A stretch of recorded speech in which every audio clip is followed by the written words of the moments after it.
नौली factory के मुअज़्ज़ज़ दोस्तों, अस्सलाम वालेकुम। नाज़रीन इकराम, इस दुनिया में शायद ही कोई ऐसा शख्स हो जो बैटमैन नामी किरदार को जानता ना हो। हम और आप बचपन ही से बैटमैन नामी किरदार को बहुत पसंद करते चले आ रहे हैं। आज भी ये किरदार फिल्मी दुनिया में जिंदा व जावेद है और बेहतरीन बिजनेस कर रहा है। इसके किरदार को सारी दुनिया में बहुत शौक से देखा जाता है।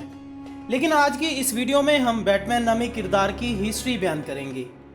यकीनन आज तक तो आपने सिर्फ इतना ही सुना होगा कि बैटमैन नामी किरदार एक फिक्शन यानी अफसानवी किरदार है, जिसको बच्चों की कहानियों में सुपर हीरो के तौर पर पेश किया जाता है। कहा जाता है कि डीसी कॉमिक्स नामी मुसन्निफ ने इसके किरदार को तख्लीक किया था, लेकिन नाज़रीन हकीकत इसके बिल्कुल बरअक्स है। तारीख के मुताबिक ये किरदार आज से तकरीबन 2500 साल पहले न सिर्फ इस दुनिया में मौजूद था, बल्कि इसकी परस्तिश भी की जाती थी।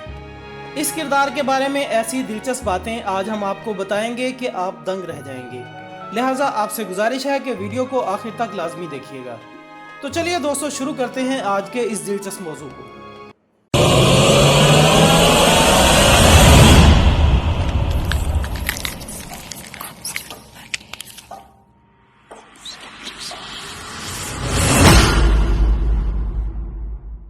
मुअज़्ज़ज़ नाज़रीन, बरआज़म अमेरिका में क्रिस्टोफर कोलंबस की आमद से पहले माया नामी एक कौम आबाद थी। ये अपने दौर की इंतहाई मुतमद्दन और तालीम के जेवर से आरास्ता और तरक्की याफ्ता कौम थी। ये लोग अमेरिका में अमन व सुकून से रहाइश पजीर थे कि एक दिन हस्पानवी नौआबादकार इनके इलाकों में पहुँच गए और इस तरक्की याफ्ता कौम को बज़ोर ताकत ख़त्म कर दिया गया। इनके मज़हब से जुड़ी तमाम अशिया को शैतानी करार देकर जलाकर राख के ढेर में तब्दील कर दिया गया। यूरोपीय लोगों ने इस कौम की ज़मीन पर ज़बरदस्ती कब्ज़ा कर लिया, बल्कि इनके साजो सामान और कीमती अशिया को हथिया लिया गया। इनकी कीमती चीज़ों में एक चीज़ बैटमैन नामी किरदार भी शामिल था। डीसी कॉमिक्स की तरफ से बैटमैन को दुनिया से मुतारिफ़ करवाने से भी 2500 साल कबल माया तहजीब में इंसानी जिस्म और चमगादड़ के सर वाली इस अजीबोगरीब मखलूक को कैमाज़ोर्ड्स कहा जाता है और उस दौर में इसकी इबादत को काबिल फ़ख्र समझा जाता था। दौरे जदीद के मकबूल किरदार बैटमैन की सिर्फ ज़ाहरी शक्ल सूरत ही कैमाज़ोर्ड से नहीं मिलती, बल्कि इसकी दीगर खसूसियात को भी कदीम अमेरिकन देवता कैमाज़ोर्ड से अखज़ किया गया है। मैक्सिको में रहने वाली कौम के मुताबिक कैमाज़ोर्ड्स नामी इस देवता को मौत और स्याह रातों से जोड़ा जाता है। कदीम माया ज़ुबान में कैमाज़ोर्ड्स का मतलब मौत की चमगादड़ है, जिसे पुरस्रारियत, मौत, तारीकी और अंधेरे का देवता माना जाता है। नाज़रीन, पोपल वो माया तहजीब की एक मुक़द्दस किताब तस्वर की जाती है। इस किताब में माया तहजीब की तारीख और इनकी मशहूर और मुक़द्दस शख्सियतों की मालूमात दर्ज की गई हैं। इस किताब में कैमाज़ोर्ड नामी चमगादड़ नुमा देवता के बारे में पढ़ें तो इसकी सलाहियतें और खसूसियात को पढ़कर आप हैरान रह जाएंगे।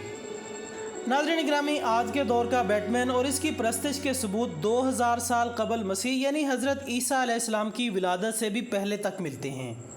बैटमैन जैसे इस देवता की तख्लीक से मुतालिक तारीखदानों ने कहा है कि वस्ती अमेरिका के जंगलात में रहने वाली चमगादड़ें आम चमगादड़ों के मुकाबले में जिसामत में काफ़ी बड़ी होती हैं, जबकि बाज़ लोग मुख्तलिफ अदवारों में इंसानी जिस्म के बराबर चमगादड़ों को देखे जाने का दावा भी कर चुके हैं। 1988 में वेनेजुएला नामी मुल्क के एक इलाके में एक ऐसी ही चमगादड़ के फोसल्स यानी बाकियात मिली हैं, जो दुनिया में पाई जाने वाली आम चमगादड़ों से 25% बड़ी थी। इन तमाम बातों को मद्देनज़र रखते हुए माहिरीन का कहना है कि यहाँ बसने वाली कदीम माया कौम का सामना भी बहुत बड़ी चमगादड़ों से हुआ करता होगा, जो स्याह और तारीक रातों में इंसानों पर हमला करके मौत की वादी में पहुंचा देती होंगी। यही वजह है कि यहाँ बसने वाले लोगों ने इसे कैमाज़ोर्ड्स यानी मौत की चमगादड़ का नाम दिया है और इसे मौत का देवता कहकर इसकी इबादत की जाने लगी। नाज़रीन ग्रामी, माया तहजीब की मुक़द्दस किताब के मुताबिक कैमाज़ोर्ड्स नामी देवता ज़ाड ज़ला नामी एक गार में क़याम पज़ीर था। इस दरिंदा सिर्फ देवता का सर एक चमगादड़ जैसा और इसकी नाक एक तेज़ धार चाकू से मुशाबहत रखती थी। यह अपने शिकार की गर्दन पर हमला करके मौत के घाट उतार देता था। माया तहजीब की अफसानवी दास्तानों के एक किरदार हीरोफर का कत्ल भी इसी देवता ने किया था। इसलिए कदीम माया तहजीब में लोग डर की वजह से इस देवता की इबादत करने पर मजबूर थे। उन लोगों का यकीन था कि ये देवता इन्हें मौत के घाट उतार सकता है اور ساتھ ہی ان لوگوں کو بیماریوں اور مختلف حادثات سے بھی محفوظ رکھتا ہے۔ بیٹمین سے مماثلت رکھنے والے دیوتا کا مندر آج بھی امریکہ میں موجود ہے۔ یہ گھوڑے کی نال کی طرز پر بنے مندر مکمل طور پر سونے سے تعمیر کیے جاتے تھے اور ان میں بیٹمین سے مماثلت رکھنے والے دیوتا کیمازورز کی عبادات بجا لائی جاتی تھیں۔ لیکن مایا تہذیب کے ساتھ ہی اس دیوتا کی پرستش کا سلسلہ بھی اپنے انجام کو پہنچ گیا۔ ناظرین، یورپ نے اس کردار سے ہر دور میں اور ہر لحاظ سے فائدہ اٹھایا اور اسے ایک منافع بخش چیز میں بدل ڈالا۔ قدیم کیمازورز اور موجودہ بیٹمین کا کردار آج دنیا کا سب سے منافع بخش کردار ہے۔ اس کردار پر بنی فلمیں سالانہ اربوں ڈالرز کا بزنس کرتی ہیں۔ تو دوستو، یہ تھی ہماری آج کی دلچسپ ویڈیو۔ ہم امید کرتے ہیں کہ آپ کو یہ لازمی پسند آئی ہوگی۔ اس ویڈیو کو اپنے دوستوں کے ساتھ سوشل میڈیا پر لازمی شیئر کیجیے گا اور ہمیں کومنٹس کی صورت میں اپنی رائے ضرور دیجیے گا۔ ہماری اگلی ویڈیو آنے تک اپنا دوستوں، رشتہ داروں اور گرد و نواح کے تمام لوگوں کا بہت خیال رکھیے گا۔ اللہ حافظ۔